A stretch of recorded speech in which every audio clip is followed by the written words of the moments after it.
O programa Gente que Fala está começando pela Rádio 365, a sua rádio de todos os dias, com as imagens da UTV, a TV da internet, nossas redes sociais também no ar a partir de agora, tem o Instagram, o Facebook, o nosso canal no YouTube, tudo ligadinho, tudo prontinho para você acompanhar a nossa jornada de hoje. Lembrando das retransmissões às 5 da tarde pela TV Aberta São Paulo, canal por assinatura na sua operadora de TV preferida, e às 10 da noite, a retransmissão pela Rádio Cultura AM 990 de Dois Córregos, no Centro-Oeste Paulista, e também para outras 20 cidades da região. Pela próxima hora, então, a partir de agora, o nosso convite para você ficar com a gente, curta, compartilhe a transmissão do programa Gente que Fala nas redes sociais, interaja também com os nossos convidados de hoje pelo WhatsApp. É bem bacana a sua participação fazendo perguntas. 973350038, 973350038, é o WhatsApp então. E nós vamos aqui para a apresentação dos nossos entrevistados de hoje, segunda-feira, como eu sempre digo por aqui, vamos iniciar mais uma semana com saúde, com empenho, com dedicação. Eu sou Mauro Friesman e trago aqui para a nossa bancada Dr. Estácio Ayrton Alves Moraes, advogado, especialista em direito do trabalho. Tudo bem, doutor Estácio? Bem-vindo mais uma vez com a gente. Olá, Mauro Friesman, muito obrigado, tudo certo, graças a Deus. Quero desejar uma boa tarde a todos os ouvintes, internautas, as colegas de bancada e todo o time da rádio. Obrigado pela presença, doutor Estácio, também com a gente, doutora Tatiana Ragosta, advogada, professora, radialista, ela é pós-graduada em Direito Previdenciário e Tributário e apresentadora do programa Leis do Sucesso. Doutora Tatiana, bem-vinda, obrigado aqui por aceitar nosso convite, tudo bem? Boa tarde, tudo bem? Eu agradeço muito pelo convite, é um prazer estar aqui com todos e um bom programa para todos nós. Obrigado pela presença. Jéssica Ramalho, também no Gente que Fala de hoje, ela é CEO da rede de cuidadores A Cuidar. Como você está, Jéssica? Bem-vinda. Olá, muito obrigada, uma boa tarde a todos, desejo um excelente programa. E a Fernanda Chiquier, ela é coordenadora do Instituto Beacon. Tudo bem, Fernanda? Bom dia, Mauro. Obrigada pela oportunidade. Bom dia, boa tarde. Boa tarde a todos, a nossa bancada, que seja um programa excelente. Vamos lá, todo mundo apresentado. Vamos ao nosso primeiro assunto desta edição de segunda-feira do programa Gente que Fala. Vamos tratar do seguinte: tem uma pesquisa que foi realizada este ano entre estudantes do ensino básico de escolas públicas e particulares aqui no Brasil, e essa pesquisa revelou que 24% desses estudantes se sentiram intimidados, esculachados ou humilhados por colegas nos últimos 12 meses. E olha, com índices mais altos ainda entre meninas e alunos pretos, pardos e amarelos. E, além disso, um em cada 4 estudantes, segundo essa pesquisa, deixou de ir à escola pelo menos um dia por se sentir inseguro neste último ano. Os dados foram coletados pelo projeto Equidade.info, com o apoio da Universidade de Stanford e em parceria com a Fundação Lehman. Vejam só, embora bullying e cyberbullying tenham se tornado crimes no Brasil agora no começo do ano, especialistas destacam as dificuldades jurídicas na aplicação da lei, enfatizando que a prevenção efetiva só será alcançada com a inclusão de práticas de convivência e de cultura de paz nos currículos escolares. Eu começo com a Fernanda a respeito deste tema. Fernanda, vamos lá então. 24%, praticamente um quarto, né, dos estudantes brasileiros sofrem intimidação na escola, segundo esta pesquisa que a gente acabou de destacar aqui na nossa nota. Isso te surpreende de alguma maneira? Eu acho que, de certa forma, sim e não. Acho que pós-pandemia a gente teve um momento de saúde mental, uma grande preocupação, não exclusivamente de instituição de ensino, né? Eu acho que falando como sociedade de modo geral, pensando nessas questões de violências que acontecem diretamente, diariamente, as escolas de ponta, elas já têm uma área que cuida, né, que endereça essas questões, onde tem psicólogos, onde tem formadores que tratam essas questões com uma forma mais próxima junto dos alunos e também da sociedade, mas não é uma questão só da instituição de ensino. A gente precisa trabalhar muito em conjunto com políticas públicas voltadas para isso. Eu acho que é um assunto crescente, né? E não vejo como, nesse momento, algo que vá diminuir a intensidade, mas é algo que, com o tempo, a gente consegue ir remediando, né? De alguma forma. O objetivo do nosso instituto, inclusive, é isso, né? O meu papel, né, como instituto, é um papel muito grande de escuta, de entender, de acolher e de endereçar, quando necessário, sim, e trazer a família para perto. Eu acho que é um conjunto de ações que vai convergir em algo que seja muito mais benéfico. Muitas escolas, como você destacou, realizam aí a inclusão das práticas de convivência, de cultura de paz, mas tem muitas que também não seguem esse caminho, a gente não entende o porquê disso. E aí só a lei, você dizer, mas é crime o bullying, é crime o cyberbullying, enfim, só a lei não vai trazer efeito. A gente acaba caindo numa situação que a gente sempre destaca por aqui, aquela história da lei que não pega, né? Sim, com certeza. Por isso que a gente precisa trabalhar em conjunto, com práticas restaurativas, trazer os nossos alunos, de modo geral, tanto de escola pública como de escola privada, para essa conscientização, né, de que atos que muitas vezes a gente acaba levando como algo corriqueiro são graves e eles causam danos, muitas vezes até a fase adulta, né? E que muitas vezes eles são originários na escola. Então, como eu disse, é um trabalho conjunto que a gente precisa fazer, de sociedade civil, de políticas públicas, de escola, trazer as famílias para perto. Eu acho que famílias que são mais presentes, né, pelo que eu acompanho, que estão por dentro das situações do que acontecem com as crianças, são acolhidas de uma melhor forma, tem mais conscientização. É um trabalho de formiguinha que a gente faz, né, diariamente, e é isso, colocando na cabeça dos jovens que não é um tabu falar sobre saúde mental, né, como muitos acham. Pelo contrário, é preventivo. Doutor Estácio, sua análise sobre esse nosso primeiro tema, no Gente que Fala de hoje, essa pesquisa, então, com esses dados, praticamente um quarto, né, dos estudantes brasileiros sofrem intimidação na escola. Esses dados te surpreendem de alguma maneira, sua análise? Pois é, Mauro, veja, sou filho de professor e da rede pública. E eu lembro, quando eu era menor, faz um pouco tempo, né? E minha mãe já dizia, já contava para a gente lá em casa, desses problemas que ela enfrentava lá na Zona Sul, nas escolas públicas da rede municipal e estadual. Então, eu entendo que é um problema antigo, porém, hoje em dia, mais em evidência, por toda a tecnologia, meios de comunicação.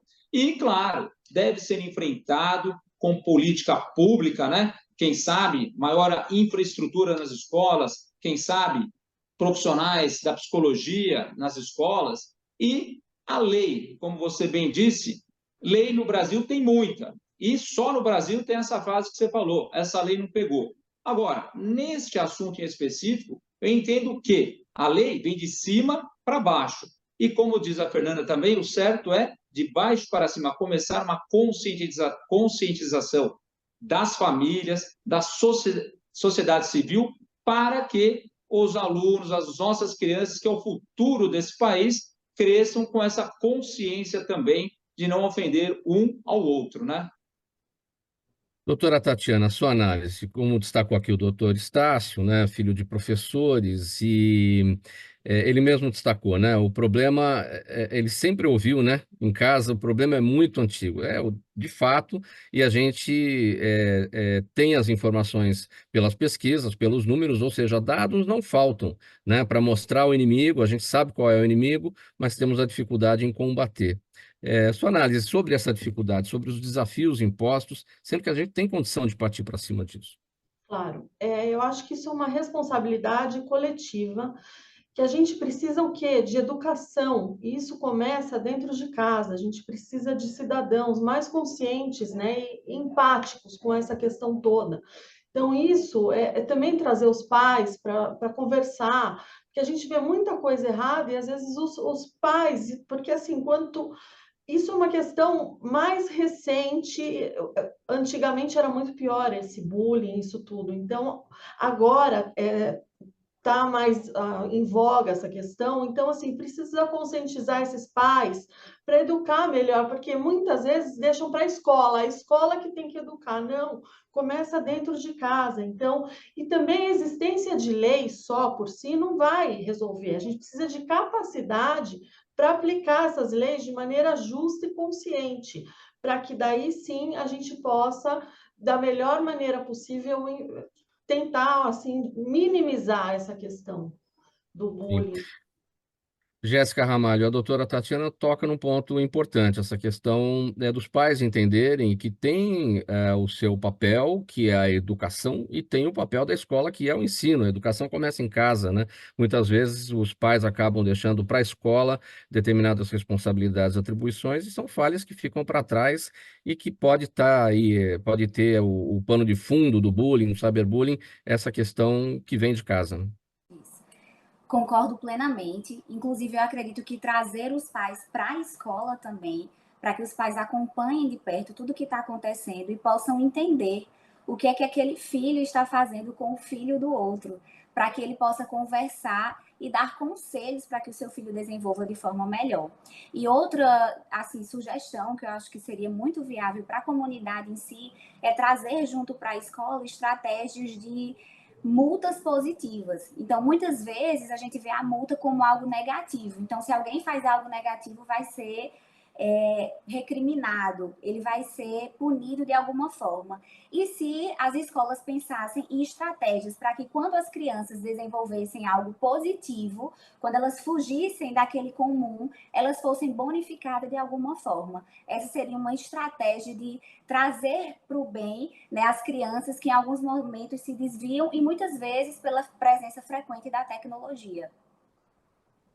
Vamos seguir. Programa Gente que Fala, edição de segunda-feira, pela 365, sua rádio de todos os dias, AltV, TV da internet, nossas redes sociais também no ar, tem o Instagram, o Facebook, o nosso canal no YouTube e as retransmissões, às 5 da tarde, pela TV Aberta São Paulo, canal por assinatura na sua operadora de TV preferida, e às 10 da noite, pela Rádio Cultura AM 990, de Dois Córregos, no Centro-Oeste paulista. Vamos falar sobre outro assunto agora. O Instituto Beacon iniciou as inscrições para o programa Beija-Flor 2025, que é voltado para estudantes da rede pública nascidos entre abril de 2014 e março de 2015. O objetivo deste projeto é impulsionar o desenvolvimento acadêmico e socioemocional dos participantes, oferecendo formação abrangente com aulas de inglês, português, matemática, ciências, além de atividades esportivas e teatro. As inscrições, então, já estão sendo aceitas, isso até o dia 27 de setembro, tem um mês ainda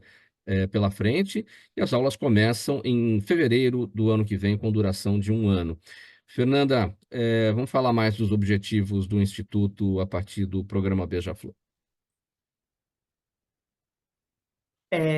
Bom, primeiro que nós entendemos que não adianta a gente tirar o adolescente da escola pública e colocar em uma escola como muitas escolas, como a nossa escola. A gente precisa fazer uma preparação desse aluno. As aulas são ministradas basicamente em inglês, então a gente, ao tirar esse aluno, a gente faz esse intensivo de inglês para que ele consiga acompanhar as aulas. Aulas, trabalhos, estudo de meio, absolutamente tudo é em inglês aqui. Então, esse é o ponto chave para que ele consiga acompanhar as matérias. Reforço para causar um nivelamento de alguma maneira, entender aonde eles estão e entender aonde eles precisam chegar para que eles consigam se formar aqui. E também não preparar só academicamente, mas preparar o aluno para entrar em um ambiente como instituições de ensino como a nossa, né? Aqui é um ambiente completamente diferente do que eles estão acostumados, mas ao mesmo tempo a gente prepara os alunos, tanto os alunos que estão entrando quanto os alunos da própria escola, né? Justamente para ter um acolhimento, um recebimento melhor. Então a gente faz um trabalho assim bem completo. E o objetivo do preparatório do Beija-Flor, que é um projeto total do meu coração, é um projeto muito bonito, é justamente que a gente consiga incluir mais alunos da rede pública, trazer essa diversidade para a escola, que já é uma pauta super importante e algo que a gente já faz há algum tempo. E com isso a gente consegue desenvolver todos os alunos, de modo geral, a ter um pouco de mente aberta para essas novas oportunidades que vão vir, porque eu acredito muito que as pessoas só precisam de uma oportunidade. Elas precisam de uma oportunidade para conseguir se desenvolver. Então, a gente vai muito nessa linha. Quais são os critérios para aceitação desses estudantes da rede pública para participar do projeto Beija-Flor? A gente abre um edital, esse edital tem as suas métricas, então o aluno ele precisa estar cursando, pensando que a gente vai estar em 2025, quando começar, ele precisa estar cursando a quinta série, né, o quinto ano da escola regular dele, e eles fazem o contraturno com a gente. Então, eles vão para a escola no período da manhã e no período da tarde eles ficam com a gente. Após esse 1 ano de processo, claro que assim, antes deles começarem, tem provas de português e matemática, justamente para a gente entender o que a gente precisa reforçar, né? Tem uma prova de inglês para entender se eles estão em algum nível, mas a gente parte do princípio de que não, mas é sempre bom a gente saber. E ao final desse 1 ano, a gente também vê como que eles estão. Fazemos provas mensal, trimestralmente, para entender se eles estão acompanhando o conteúdo, e no fim do ano eles prestam uma prova novamente dessas matérias e de inglês, para a gente entender se eles já conseguem acompanhar aqui dentro. E aí essas provas, elas são um pouquinho do que vai diferindo um do outro. É a primeira vez que esse programa é realizado? Não, o programa Beija-Flor, ele ocorreu a primeira vez em 2016, já tem Hum. bastante tempo, e desde então a gente veio aprimorando um pouquinho as métricas para receber os alunos aqui, mas principalmente com esse foco deles conseguirem acompanhar, né? Não adianta só a gente tirar eles da escola pública e colocar aqui. Então a gente faz um trabalho bem completo durante esse 1 ano para que seja uma transição um pouco mais tranquila, quando eles entram de fato na escola. Obviamente, a gente depende muito de apoio da nossa comunidade, né? Eles apoiam bastante o nosso projeto, então é baseado nisso que a gente consegue saber o número de vagas. E quando a gente não tem vaga o suficiente, a gente tem outras escolas parceiras que têm o mesmo nível acadêmico que o nosso, e aí a gente consegue indicar esses alunos. Então, no fim das contas, basicamente, quase todos eles entram para uma escola particular. Bom, dá para entender o seguinte, Fernanda, são alunos, então, com 11 anos de idade, que estão no quinto ano, ou seja, o último ano do Fundamental 1, e o objetivo desse trabalho, então, é preparar essa garotada, essa turma, para o início do Fundamental 2. É uma transição aí, é um pulo importante, e muitos sentem essa mudança de patamar, né? Então, com o objetivo de, nessa transição, criar um facilitador, né? Sim, exatamente. O programa Beija-Flor é nada mais do que uma ponte, né? Para quando eles entrarem de fato no Fundamental 2, é uma mudança assim brusca, né? Pensando em Fundamental 1, que você tem um professor, você tem uma pessoa como referência, e durante, né, todo aquele ano, e aí você entra no Fundamental 2 com 50 minutos de aula, um professor para cada matéria, assusta, inevitavelmente assusta os alunos. Então a gente já faz essa preparação para que seja uma transição um pouco mais suave do que normalmente é. Bom, você disse que tudo começou em 2016, então já tem 8 anos. Quantos adolescentes já passaram, pré-adolescentes, né, já passaram por esse trabalho? Como é que vocês acompanham? Aquele que estava lá em 2016, que hoje já tem 8 anos mais, em que pé que eles estão? Como é que vocês acompanham? Bom, começou em 2016 o projeto, de lá para cá, só no Beija-Flor a gente formou um pouco mais de 70 alunos, porque aí a gente pensa especificamente nesse curso de inglês né, especificamente em aulas de inglês, para desenvolver inglês, um pouco mais de 70 alunos, estudantes que saíram do Beija-Flor e entraram na escola, são 27 alunos que a gente tem hoje, e esses outros estudantes a gente conseguiu que entrassem em escolas parceiras. É mais ou menos assim. É, É um fazendo, projeto relativamente novo, né? fazendo as contas aqui, acho que aquele que estava em 2016, né, já terminou o ensino médio Já está até na faculdade, né?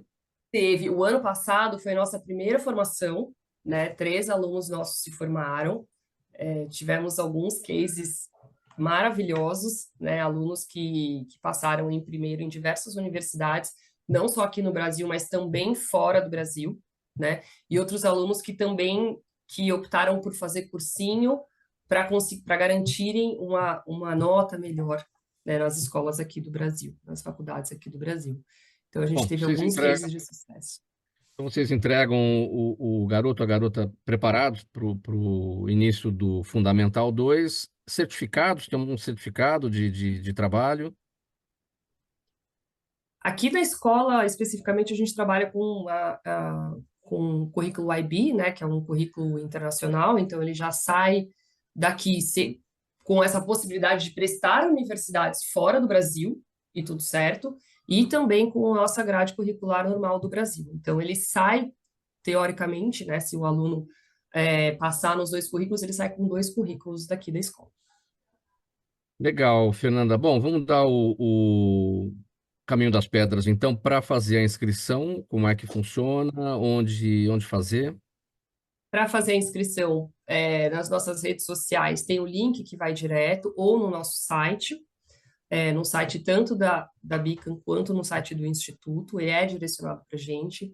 É uma inscrição super, super básica, a gente pede alguns documentos também, mas é mais entender como é que é a composição da família.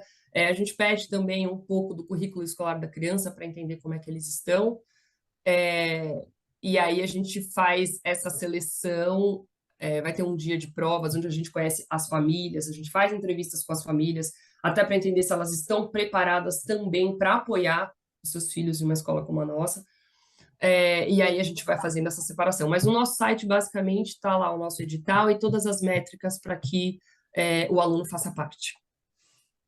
Muito bom, vamos seguir o programa Gente que Fala no Ar pela 365, sua rádio de todos os dias, pela UTV, a TV da internet, redes sociais, nosso canal no YouTube e as retransmissões. 5 da tarde pela TV Aberta São Paulo, canal por assinatura na sua operadora de TV preferida, e às 10 da noite pela Rádio Cultura AM 990 de Dois Córregos, no Centro-Oeste paulista. Próximo assunto, gente, doutora Tatiana.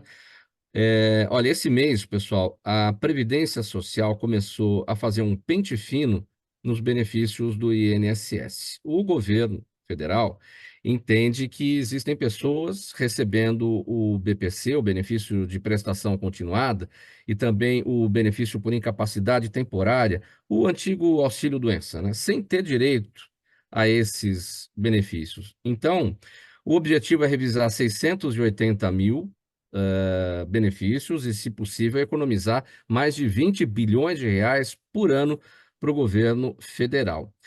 Então, já foi disparado, né, doutora Tatiana? Já está rolando. Que notícias temos a respeito desse pente fino? E qual é o critério que o governo deve usar para pegar aqueles que são irregulares? Bom, como é que o governo já começou, já foram analisados 100 mil benefícios, sendo que desses 100 mil, 45 já foram cancelados. Então, como é que é o critério? Pessoas que estão há mais de 2 anos sem fazer, sem passar por perícia, né? No caso, quem não está cadastrado no CadÚnico ou está com os dados desatualizados, pode passar por esse pente fino, ou qualquer assim, eu acho que tem uma fraude, então a pessoa pode passar pelo pente fino. Já nos benefícios, no auxílio-doença, como é conhecido, a pessoa que liga para marcar uma perícia, que o benefício vai acabar, porque agora são 120 dias. Então, a pessoa liga, olha, eu quero remarcar, ela já vai passar pelo pente fino. Então, o que acontece? Porque tem muita fraude no BCP, que é conhecido como LOAS, existem quadrilhas que pegam 500 RGs e falsificam. Bom, ok. Só que existe também um corte exacerbado de benefícios. A gente tem aí, a pessoa passa, imagina que de 100 mil que já foram analisados, 45 mil já foram cortados. Então, qual é a dica para a pessoa? Você que recebe o LOAS, faça o cadastro, mantenha esse cadastro no CadÚnico atualizado, porque a pessoa que recebe o LOAS são aquelas pessoas que têm mais de 65 anos e elas não têm bens, não têm renda, ou aquelas pessoas que têm algum tipo de deficiência e recebem o LOAS porque a renda familiar é inferior a 1/4 de salário mínimo por pessoa. Então, ela precisa. Então, nisso eles vão analisar a renda familiar e a deficiência. Então, se eu tenho uma deficiência, eu tenho que manter. Isso serve para o LOAS, para quem tem deficiência, ou para o auxílio-doença.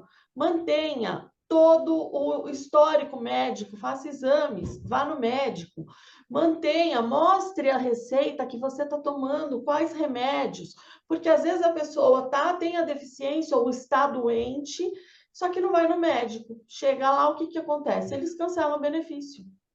É, esse número é impressionante, doutora Tatiana, de 100 mil benefícios já analisados, 45 mil cancelados, é 45% do total, quer dizer, é muito provável que tenha muito benefício ali correto, que não está fraudado, né? Mas Exato. que foi cancelado por uma situação como essa, falta do cadastro, né, no CadÚnico, enfim, alguma informação que o governo precisa saber para ter certeza de que aquele benefício é legal, né? E aí a pessoa vai ter o benefício suspenso e vai ter trabalho, né, para poder regularizar isso. Sim, aí é super trabalhoso se a pessoa, mas a pessoa teve o benefício cancelado, suspenso, dá para recorrer. O que não Claro. pode é ficar de braço cruzado. Ou muita gente, você vai falar, a Tatiana está exagerando. Não, recebe a cartinha do governo chamando para o pente fino, a pessoa esconde a carta, finge que nada aconteceu. Não pode. Você recebeu, você tem 30 dias para passar por uma perícia. Então, imediatamente ligue e marque. Então, a gente já está. Quem está assistindo o programa, já vá ao médico, já se antecipe, não espere a carta. Porque se você tem uma doença, se você tem algum problema de saúde, é importante você apresentar isso, apresentar um laudo médico, apresentar exames, receitas.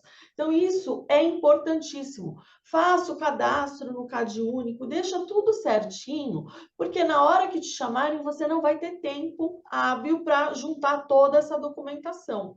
Então, isso é importantíssimo.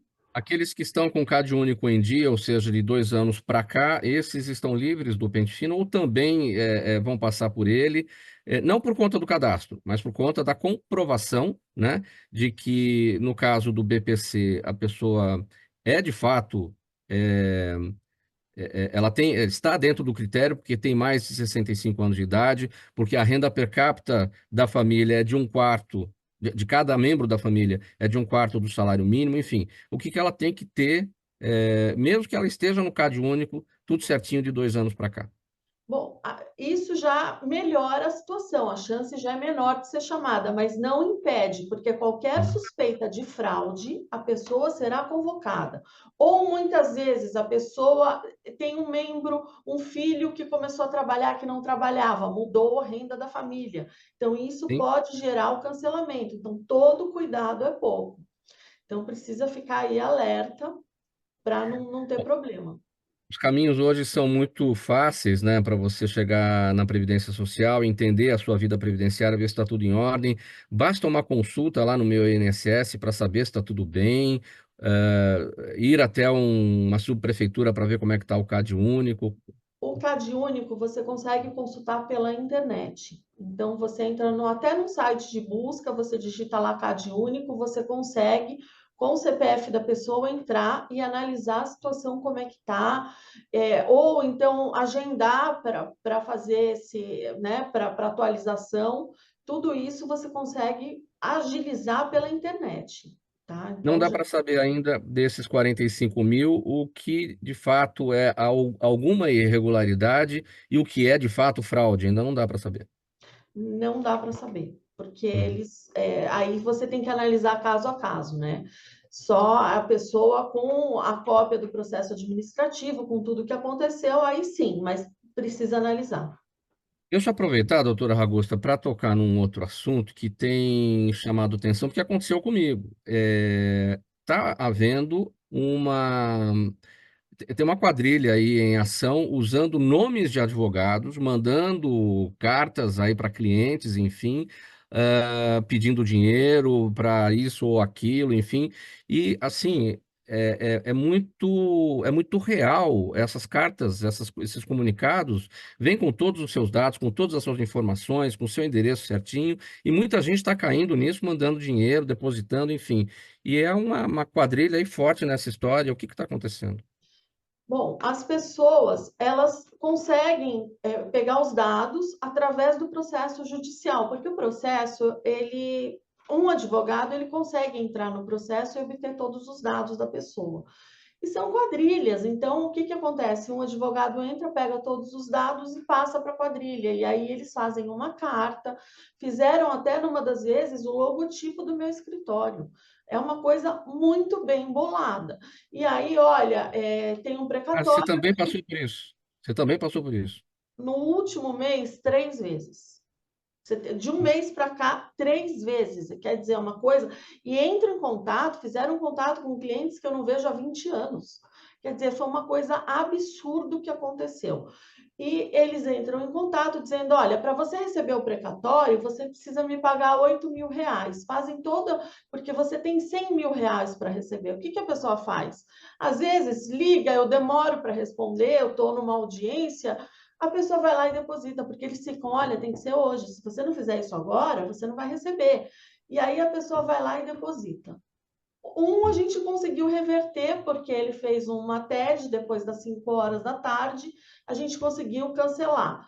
Mas um outro caiu, infelizmente, assim, são muitas pessoas, a gente avisa, e essa pessoa tinha sido avisada, entrar em contato de novo, falar: mas aí eu já achei que não era mais, e infelizmente caiu. É. Mas assim, eles estão absurdamente especializados assim, são clientes que você precisaria de umas 20 pessoas para fazer contato com todos.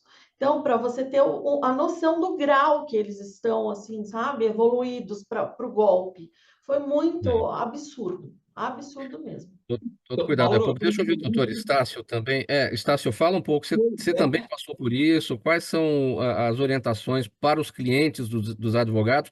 Eu recebi também, claro que eu não caí, mas desconfiei, né, de que algo estava errado, porque não é possível alguém com todas as suas informações te mandando um comunicado lá te pedindo coisas. pois é, Mauro, eu ia completar que na área trabalhista também, aqui no escritório, os trapaceiros entraram até em grupos de WhatsApp que nós temos de clientes de determinadas empresas, né? Com a minha foto, com as fotos das minhas sócias, também com a mesma historinha, pedindo dinheiro para custas. Olha, precisamos de dinheiro para as custas e nosso processo vai ser arquivado. E aquela história, de forma bem especializada, claro que se um técnico for ler, eles utilizam termos equivocados, né? Mas, às vezes, nós temos clientes com idade, senhores, e você sabe, o pessoal com mais idade sempre muito mais responsável, quer pagar, não quer deixar nada devendo, e tivemos, infelizmente, alguns casos que depositaram para esses ladrões, né? Então, tomar muito cuidado. É em grupo de WhatsApp, é na internet, cartas realmente pelo correio. E é isso, né, doutora? Recebeu uma cartinha, um WhatsApp, liga para o advogado. Insista falar com o seu advogado e pergunte. É isso. Exatamente. Doutora, tem alguma área do direito que é mais comum esse tipo de situação? É o advogado previdenciário, o advogado trabalhista, o advogado criminal, enfim, de família? Qual é o tipo de escritório que está sofrendo mais? Olha, eu tenho visto muito os colegas que atuam em direito previdenciário, direto com foto: olha, este contato, mas qualquer advogado, você recebeu um contato de um celular novo, que já começou a conversar, pediu dinheiro, estranho, sabe? Se o advogado pedir dinheiro, eu preciso de, vá pessoalmente conversar com o advogado, do que se trata, não saia depositando sem saber, ligue para o advogado, porque assim, as pessoas se passam por minhas secretárias. Então, a sua secretária da doutora, ela pediu dinheiro. Aí a É. pessoa fica sem saber, fala: acho que ela não ia pedir dinheiro, se eu vou mandar. Pronto. Esse é o grande problema. Olho aberto, pessoal. Então, tá dada a dica aí. Não aceitem esses comunicados, seja por carta, seja por WhatsApp, enfim, nenhum tipo de comunicação sem checar. Caso você tenha alguma causa aí na mão de um advogado, entre em contato primeiro para não cair nesse tipo de problema. E aqui, em relação ao assunto da doutora Tatiana, também mantenham todos os dados aí do Cade Único, a vida previdenciária em dia, com tudo aquilo que é exigido para não cair no pente fino realizado pela Previdência Social, pelo governo federal. Vamos seguir o próximo assunto. Segundo o IBGE, o Brasil tem mais de 37 milhões de pessoas com mais de 60 anos de idade, é um contingente que deve dobrar até 2050. E vejam só, o envelhecimento da população tem aumentado a demanda por cuidadores de idosos, ao mesmo tempo em que encontrar profissionais preparados para isso, profissionais capacitados para esse tipo de atendimento, tem se tornado um desafio cada vez maior. Além da carência de mão de obra, tem o etarismo, que é a discriminação, o preconceito, né, com base na idade. E isso também contribui para agravar a situação. Muitos idosos enfrentam preconceito em diversas esferas da sociedade, inclusive no acesso a cuidados de saúde e de serviços especializados. Jéssica, qual é o alerta?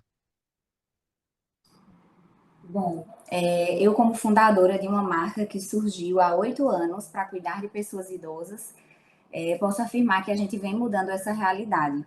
Então, realmente, quando nós iniciamos lá em 2016, eu que sou fisioterapeuta de formação, então nas visitas domiciliares eu sempre identificava o quão precário era esse tipo de serviço às pessoas idosas. Então, eles eram cuidados assim, só aquele cuidado básico mesmo de um banho, uma troca de fralda, uma medicação, a alimentação, que para as pessoas já estava demais, mas que a gente que vai envelhecer um dia, a gente sabe que não, porque a gente quer envelhecer com qualidade de vida. E foi com essa visão de proporcionar qualidade de vida que a gente trouxe a Cuidar para o Brasil. E fundamos lá em 2016, capacitando os cuidadores para entregar esse serviço de excelência às pessoas que são cuidadas, e realmente montamos protocolos através de planos bem metódicos para que os cuidadores proporcionem não só esses cuidados básicos, mas também atividades lúdicas, atividades recreativas, atividades de lazer.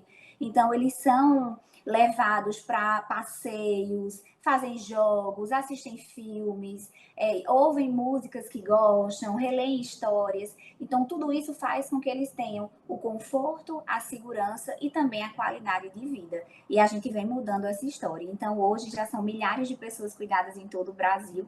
Nós que começamos aqui em João Pessoa, Paraíba, lá em 2016, já temos mais de 220 unidades em todo o Brasil, atendendo as pessoas que necessitam. E isso me enche de orgulho em saber que já estamos mudando a realidade. Então, tem muitas pessoas tendo a qualidade de vida que necessita, e é isso que eu quero para a minha fase lá dos meus 80 anos, que eu espero chegar, e para que a grande maioria da nossa população consiga ter também essa qualidade de vida ao chegar na terceira idade.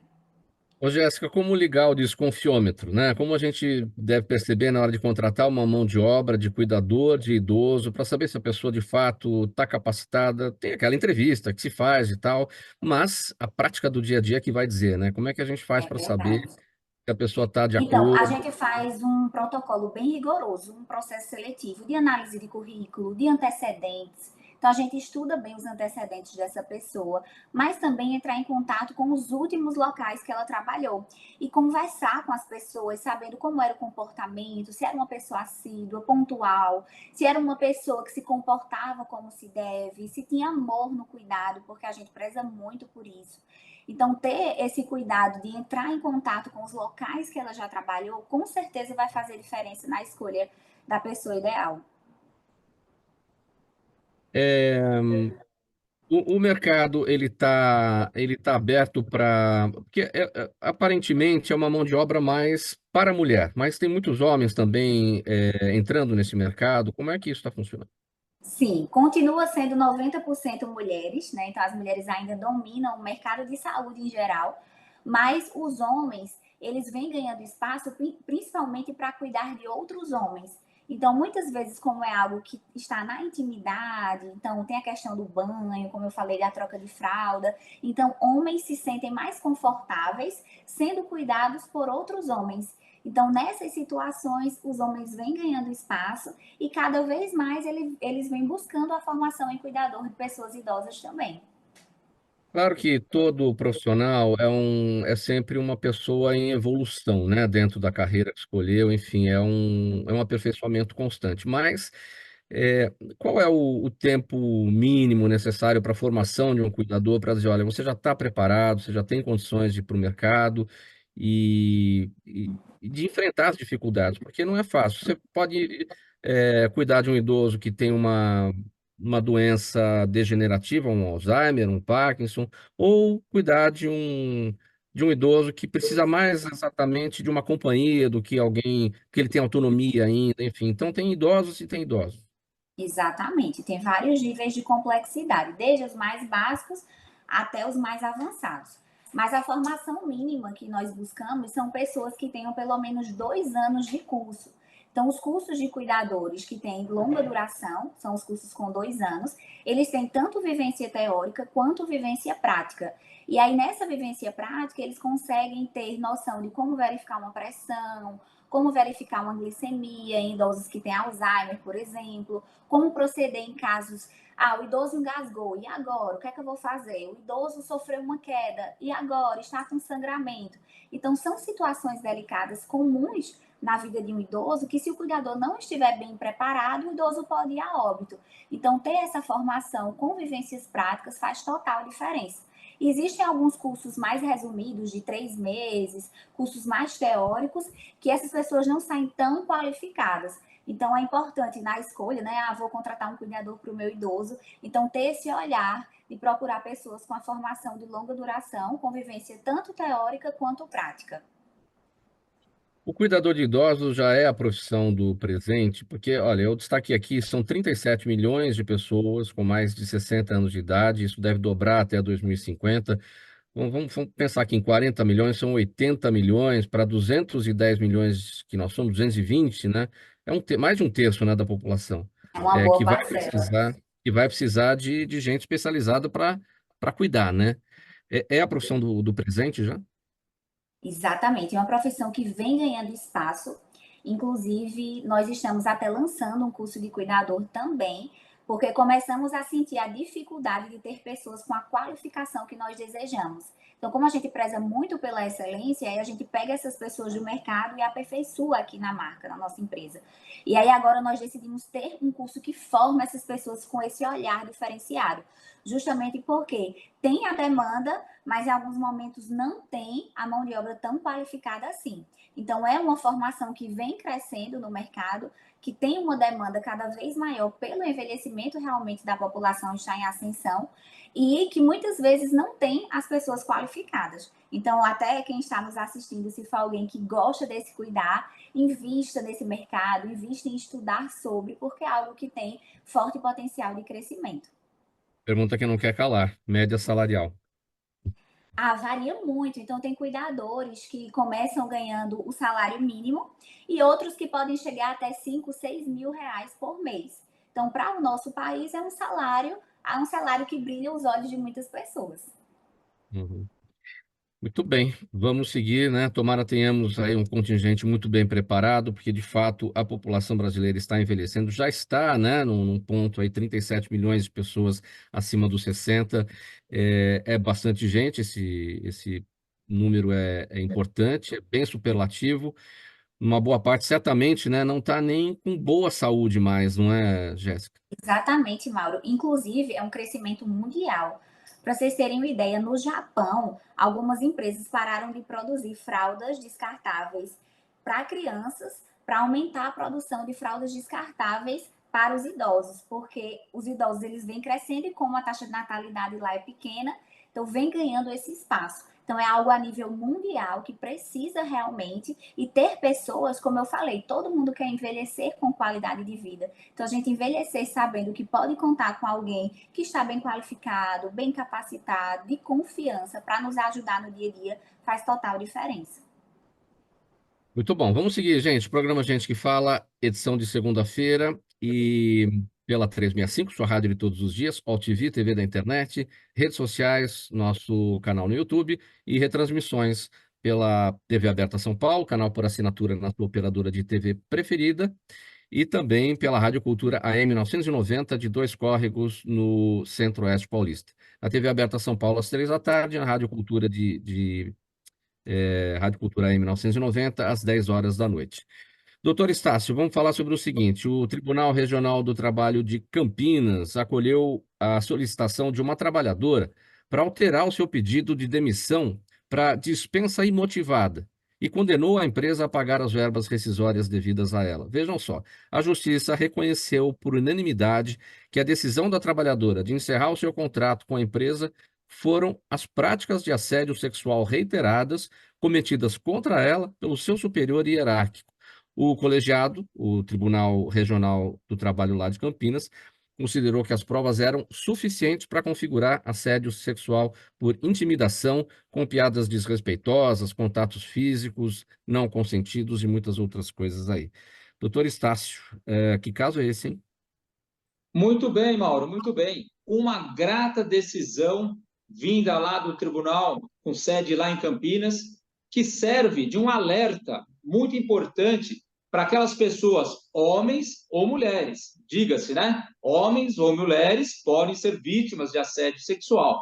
Então, homens e mulheres que são vítimas de assédio sexual, se sentindo acuados, às vezes já doentes, depressivos ou, né, com ansiedade, desistem do emprego, pedem a conta e traz uma consequência também ruim. Por quê, Mauro? Porque perde direitos, né? Não levanta o fundo de garantia, não tem aviso prévio, não tem a multa do fundo, não podem se habilitar no seguro-desemprego. Então, essa decisão vem trazer uma esperança para aqueles que pediram a conta, agora podem entrar na justiça e pedirem a nulidade desse pedido. Por quê? Porque eram vítimas de assédio sexual. E aí, pedirem a conversão em dispensa imotivada. O que é isso? É quando o patrão dispensa o empregado e deve pagar todas as verbas trabalhistas, liberar o fundo e as guias do seguro-desemprego. Então, é uma decisão muito importante que vem dar, assim, esperança para aqueles que pediram a conta e entendem que não dá para reclamar mais seus direitos.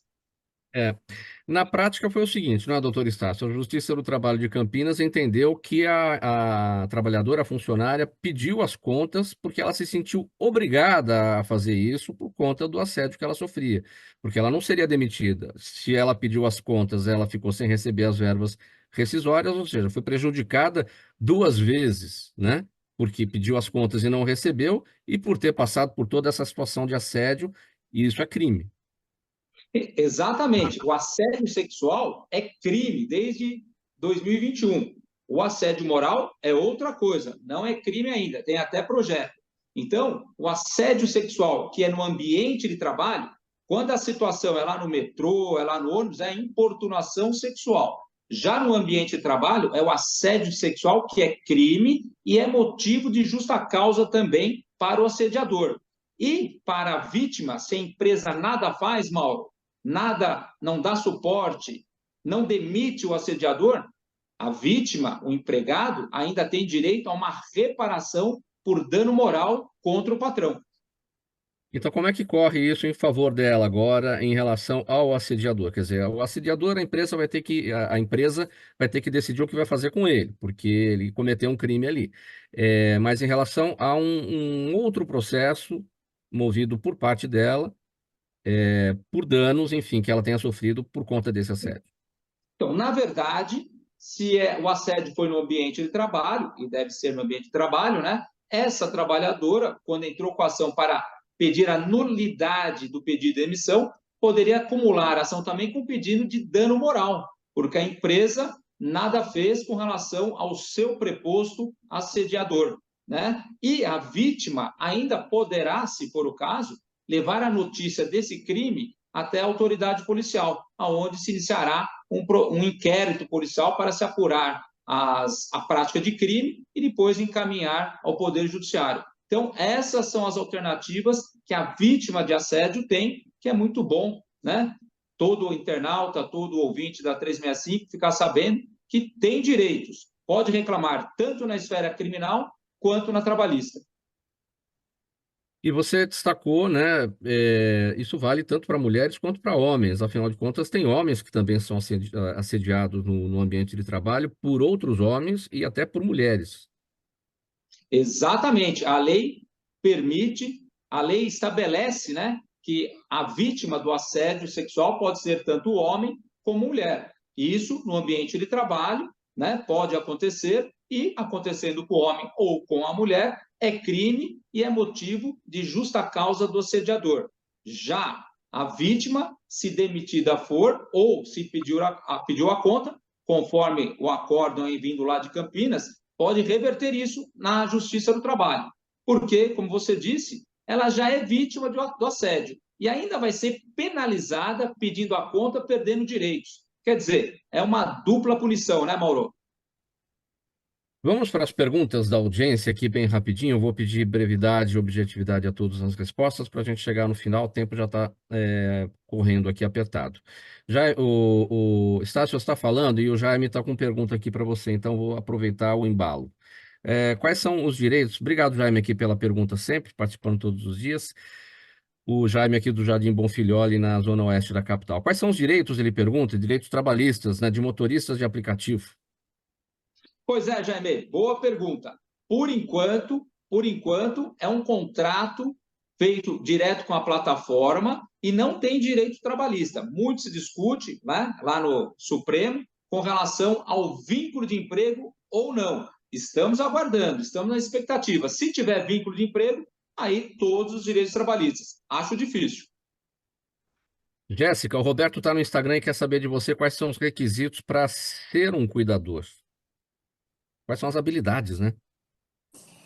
Bom, para ser cuidador, o primeiro passo tem que gostar do que faz. Então, tem que amar, se dedicar a esse cuidado.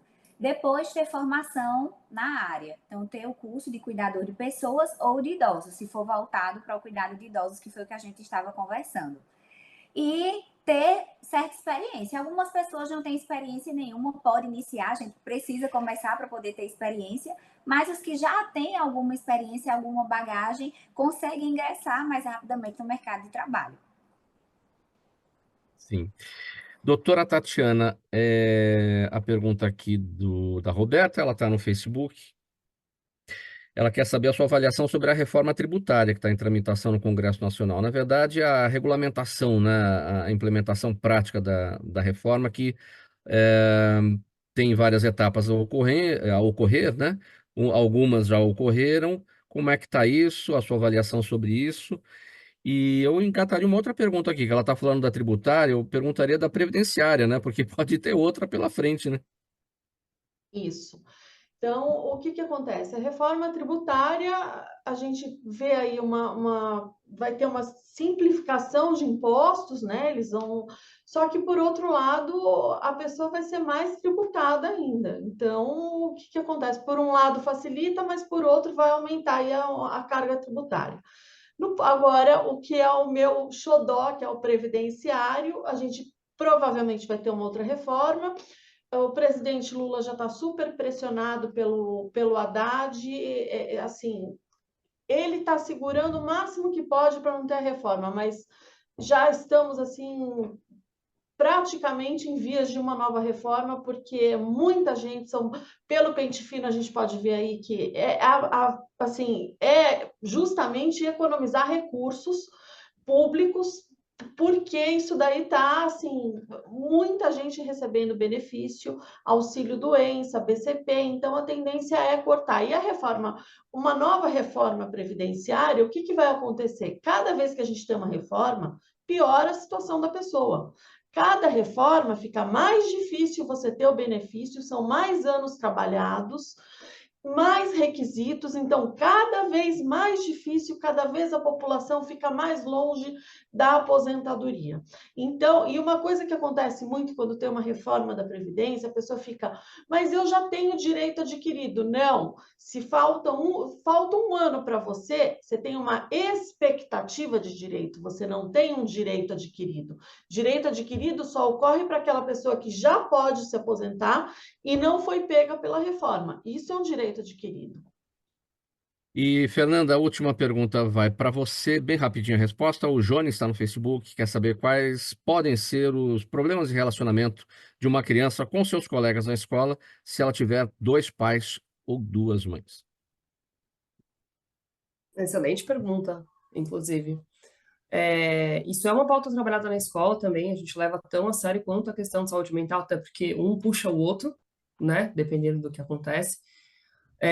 E como eu disse anteriormente, aqui na escola, a gente tem os nossos psicólogos, a gente tem a área de bem-estar do aluno, e além disso, a gente tem um canal de proteção do aluno, né, caso ele se sinta de alguma maneira violado ou tenha sofrido algum tipo de preconceito, ele pode fazer essa denúncia também.